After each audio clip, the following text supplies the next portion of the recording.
Hello from our 12-year anniversary.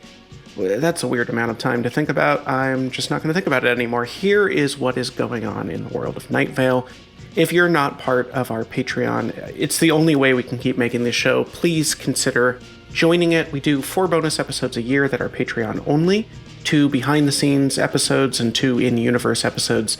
We have director's notes on every episode. We put out Patreon hangouts with us, other cool little bonuses we throw out there only for patrons, and most importantly, it is how we pay everyone who makes this show. So go to welcometonightvale.com and click on Patreon. Also, we are opening pre-orders for our new Jessica Hayworth designed spider shirt. If you went to one of our attic live shows, you've seen this thing. It's wild. I love it so much. Go check it out at welcometonightvale.com and click on store. These pre-orders tell us how many of these shirts to print, and we won't print many more than the pre-orders we get. So if you like it and don't want it to run out before you can get it, pre-order it. We have a goal of 50 pre-orders, but we're hoping you all will absolutely smash that goal. Okay, love you all. Thank you for 12 years. Enjoy the show. I don't make the rules. I just gleefully enforce them even though I don't have to. Welcome to Night Vale.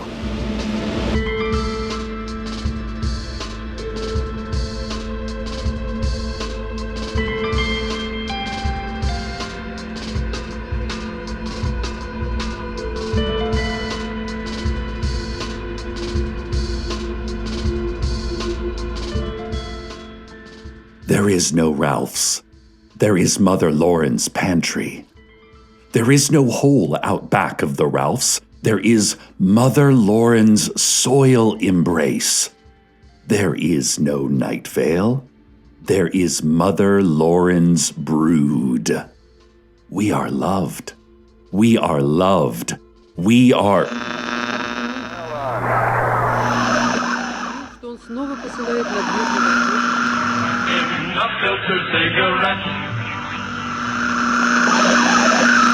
Sorry. It is difficult to break free of the malign influence of Mother Lauren. We live in 2 realities. One in which all is well, and one in which we are teetering over an edge from which we cannot return. I speak from both realities. I speak from both sides of my mouth. The conflict that roiled Night Vale continues, but in a strange, slow way. Mother Lauren stands on a podium in what once was Grove Park, her tendrils snaking through every part of the town and through many of the people. The buildings expand and contract like lungs. The trees are melting. The people of Night Vale still bravely fight, but like people fighting in a painting. Smudgy and 2-dimensional. The boy, who is the younger version of Kevin from Desert Bluffs, stands next to Mother Lauren, holding her hand. His face shows exertion, as if the greatest battle is inside his body, but he cannot move. The last time Lauren came to Night Vale, she came as a representative of Strex Corp, here to conquer us in the name of capitalism. This time is different. This time she fights with stranger, stronger stuff. I don't think she is turning us into another Desert Bluffs. I think, if anything, she is making all of us part of her body. She is transcending, and we are fodder for her change. Mother Lauren speaks, and her voice rings out from every part of her body, which is the entire city.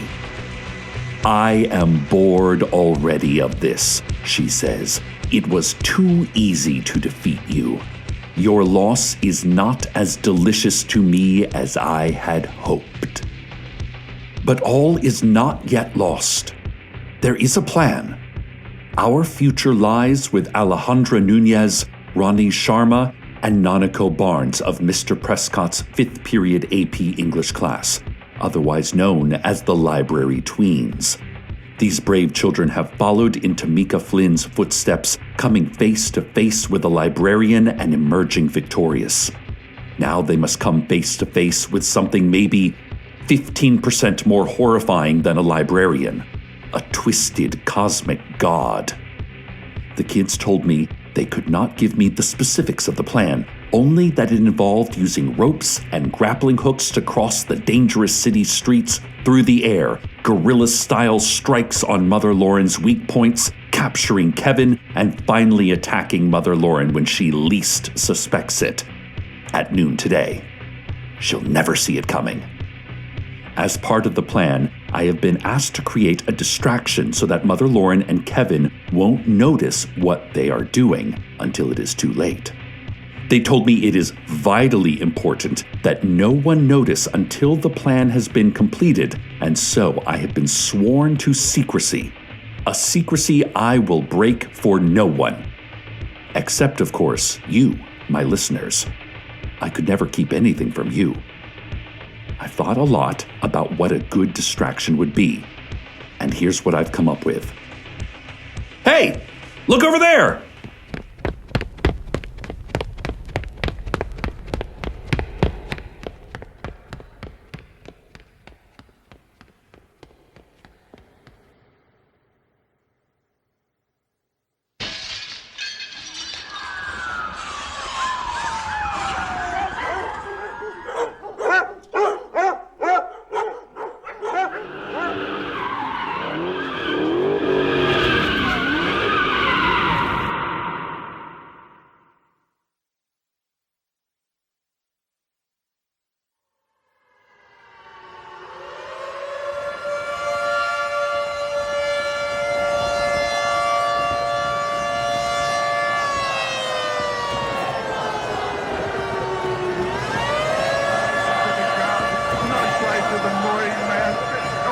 Narrated all the plans just screaming around me. I told you. I never talk to people. There's pressure on there.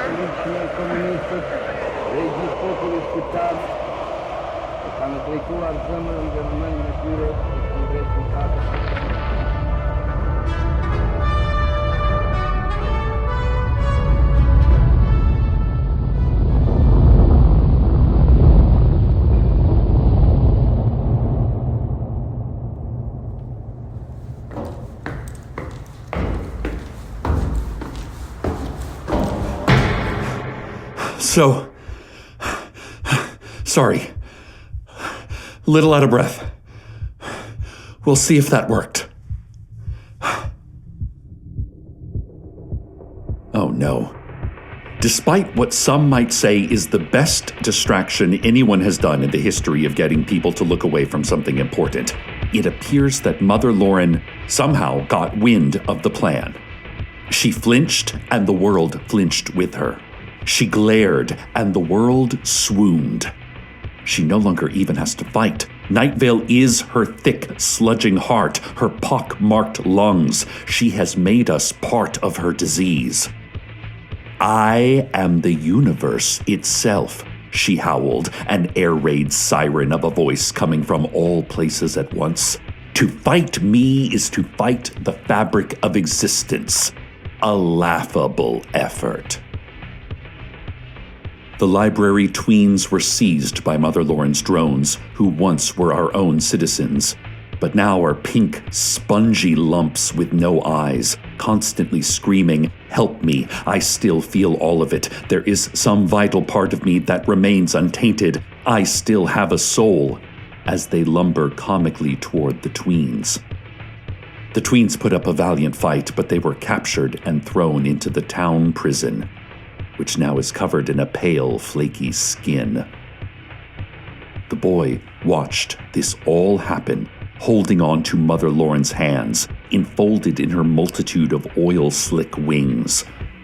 Something came over him, and he turned and struck out at Mother Lauren. With the effort of his entire soul, he resisted her influence, and he stuck a knife into her side. Without bothering to look his way, she weaved her tendrils around him, and he was absorbed into her being. The boy now stands at her feet, the tendrils fused with his skin and pulsing sickeningly. His eyes are blank whites. His hands flap about like they are playing an invisible piano. Oh, Night Vale. This is the moment of greatest despair.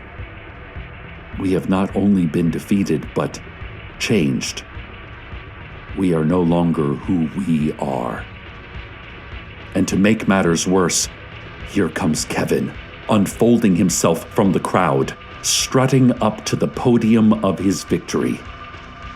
He looks around at the city that he has finally driven under his thumb. After years of resisting him, we can resist no more. He sees the bowling alley enrobed in veins and arteries and malignant tumors. He sees Town Hall turned into a tongue covered in white fuzz. He sees my own station, my beloved radio station, now entirely made of the same stuff as toenails. He sees all the evidence of his victory. And then he turns and looks at the boy that he came back for, the boy that is the younger version of himself. He looks at the helpless boy and he smiles. Here, there is a heavy stillness, but somewhere, thunder. Somewhere, snow. Somewhere far away, weather.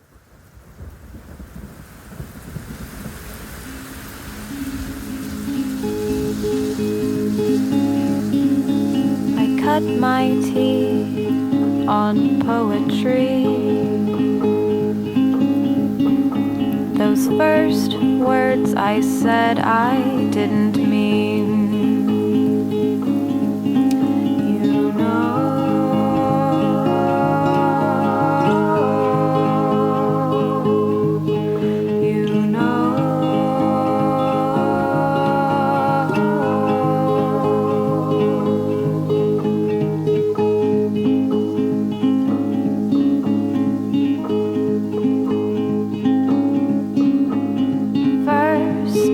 I felt adulthood. I felt ill. It was no good. You know.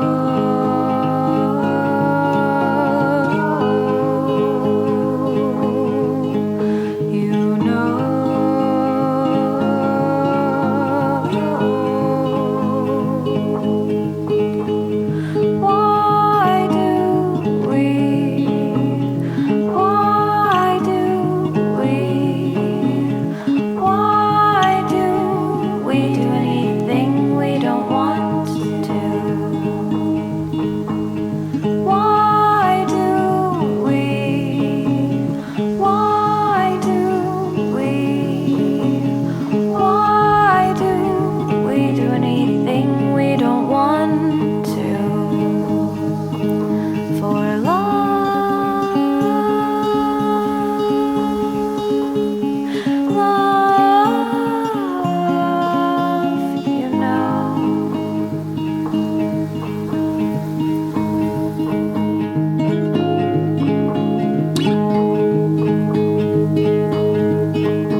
Left a taste in my mouth and smoke in my eyes.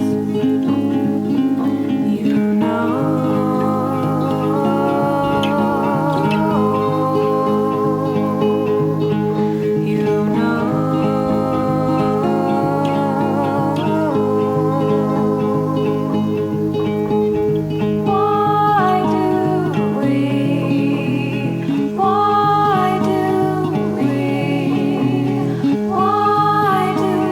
We say anything we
Well, okay. I don't know what to do here, honestly. Usually when we go to the weather report, a great struggle or climactic event happens concurrently with it, and we come back to a problem solved. With my perspective now shifted to the past, I can then fill you in on how we made it through yet another dangerous day in our fair town. Now, some people mistake this for the weather actually fixing the problem, but that's not the case. The weather usually just happens at the same time as what fixes the problem, and then I, utilizing my expert narrative skills, tell you how that happened. This time, however, everything is more or less how we left it. The boy, still captive. Mother Lauren, still ascendant. And Kevin, still smiling. There will be no victorious shift in perspective, only a terrifying march through the ceaseless present. And in that present moment, Kevin turns to the boy. He kneels down, still smiling, and takes the boy's hand. Gently, he untangles Mother Lauren's tendrils from the boy's skin. He guides the boy down from the podium. Mother Lauren, her eyes to the cosmos, is seemingly impassive to the final meager death throes of our little town. The boy looks at Kevin. Kevin smiles at the boy. I do not like that smile, but then, I have never liked Kevin's smile. The last time I was here, Kevin says, I said that this was a situation I would not be able to handle alone. And I was right. And I was wrong. Because I can handle it with just me, but I cannot handle it with only one of me. I'm sorry, the boy says, but I don't know who you are. It seems that his encounter with the body and mind of Mother Lauren has left him without his memories. He stares blankly at the world like it was a book in a language he took a few classes back in high school, like he should know it, but he doesn't. That's okay, Kevin says, because I remember enough for the both of us. I've never talked much about my father. He was a jovial man, but a stern man. He was a fair man, but with priorities I did not always understand. I think he did the best job he could. In fact, I know he did, because in this moment, I understand him better than anyone has ever understood their own father. Okay, the boy says. He clearly doesn't know why this man is telling him this. He says, I don't have a father. He doesn't say this tragically, but like he was telling the time to someone who asked. Ah, says Kevin, but you do. My childhood was a strange riddle I never could quite solve, and here you are, a neat solution to the question of my life. Listeners, I am starting to understand what Kevin is getting at here, and I'm not sure I like it, but it does have a certain symmetry to it. Life is rarely fair, but it is often balanced. What are you saying? The boy says. Your name is Kevin, and I am your father, says Kevin, who is Kevin's father. I am? You are? Says the boy, who is Kevin. Yes, says Kevin's father. I will raise you well, or well enough, or well enough, you know. I will see you through. He looks up at Mother Lauren. She finally looks down. Her tendrils weave through the earth and the bricks and the flesh of Night Vale. Her sunny smile clouds over. I thought I was through with you, she says. You were wrong, says Kevin and Kevin's father simultaneously. Kevin's father stands tall, and Kevin stands as tall as he can, which is not nearly as tall as his father. Not yet. Dead wrong, calls a voice from the crowd. And here steps forward Alejandra Nunez, Ronnie Sharma, and Nanako Barnes of Mr. Prescott's 5th period AP English class, otherwise known as the Library Tweens. I thought you were in jail, I say from my radio booth, because this is all happening in the present moment, so it just now occurred to me that I could be an active part of these events. We were, says Ronnie, but then this nice old lady busted us out. I am not old. I'm in my early 20s, for God's sake, says Tamika Flynn. She did a real daring and action-packed jailbreak, says Nanako. I wouldn't have known someone that ancient had it in her. Ugh, says Tamika. But she does look exhilarated about having once again taken part in an adventure. In one hand, she holds a rope, and in her other hand, she holds a copy of the novel Autumn by Ali Smith. It's the British first edition, the one that was printed on a working blowtorch. Point is, says Alejandra to Mother Lauren, you'll have to stand against us. And me, says Tamika, shooting a menacing jet of fire from Ali Smith's elliptical portrait of Brexit-era Britain. And me, says Kevin's father. Kevin, the young boy that he is, looks around, unsure. This is all a lot of new information all at once. But he makes his decision. And me, he says. Mother Lauren laughs, and the mountains laugh with her, hollow booms in canyons and passes. She swats at Kevin, but Kevin dodges. Mother Lauren's face flickers with concern. She swats again. Nothing connects. The streets roil. I knew you before, Kevin's father says. I know that somewhere in there is human vulnerability. Laughable, screams Mother Lauren. She is not laughing. Mother Lauren's drones advance, but a few stop. And then human faces start to come out of their pink, fleshy lumps.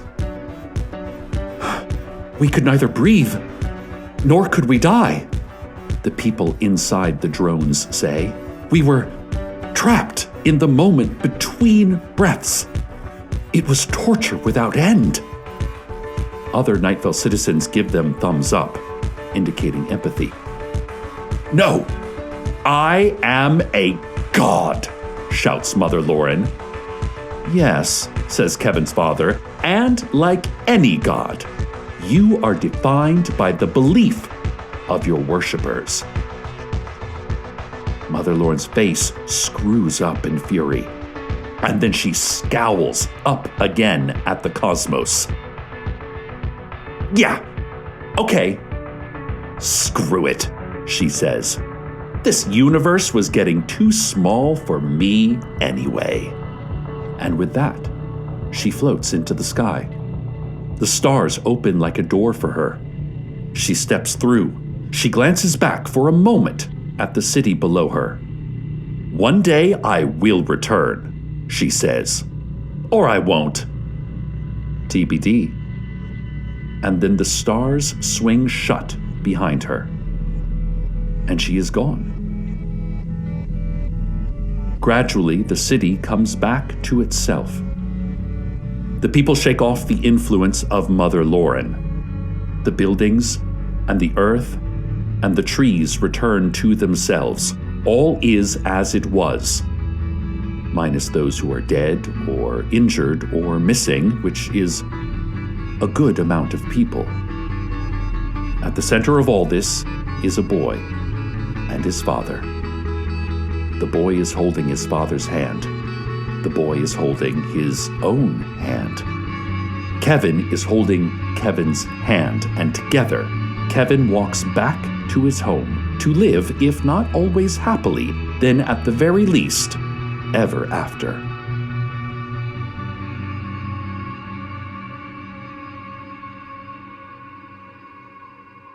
After the Kevins pass through it, Carlos pulls the plug on the portal, deciding that science, while worth some cost, is not worth every cost. Science must be in the service of humanity, never the other way around. It is a tool, not a goal.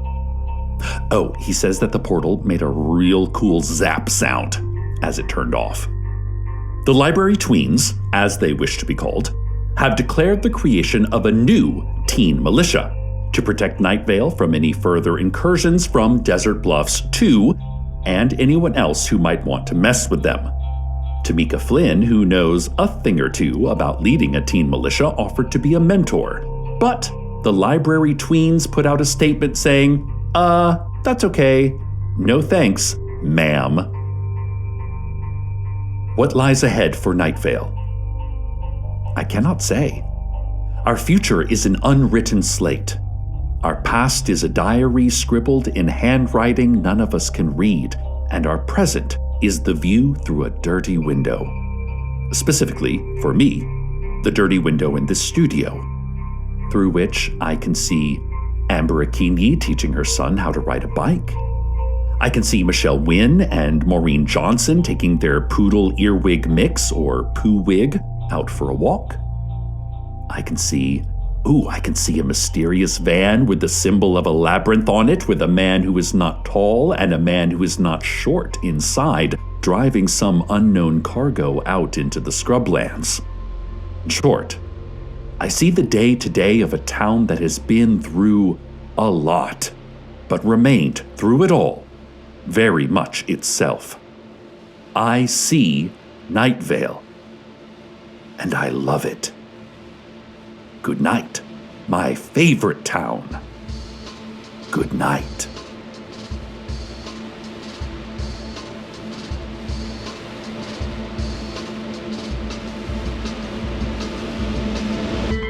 Welcome to Night Vale is a production of Night Vale Presents. It is written by Joseph Fink, Jeffrey Cranor, and Brie Williams, and produced by Disparition. The voice of Night Vale is Cecil Baldwin. Original music by Disparition. All of it can be found at disparition.bandcamp.com. This episode's weather was Cutting Teeth by Priscilla Snow. Find out more at ghoulnoise.bandcamp.com. Comments, questions, email us at info@welcometonightvale.com or follow us on Instagram and Tumblr at Night Vale Official. We now have a TikTok at Night Vale Official as well, if you like watching short videos. Most importantly, check out welcometonightvale.com, where we have a twice-monthly mailing list that is the best way to keep up to date directly from us to you. This is the most reliable way to hear about new stuff we're doing. Today's proverb: hit me with your best shot. Ow! Okay, actually that sucked. Please hit me with one of your worst shots instead. Thank you. Oh.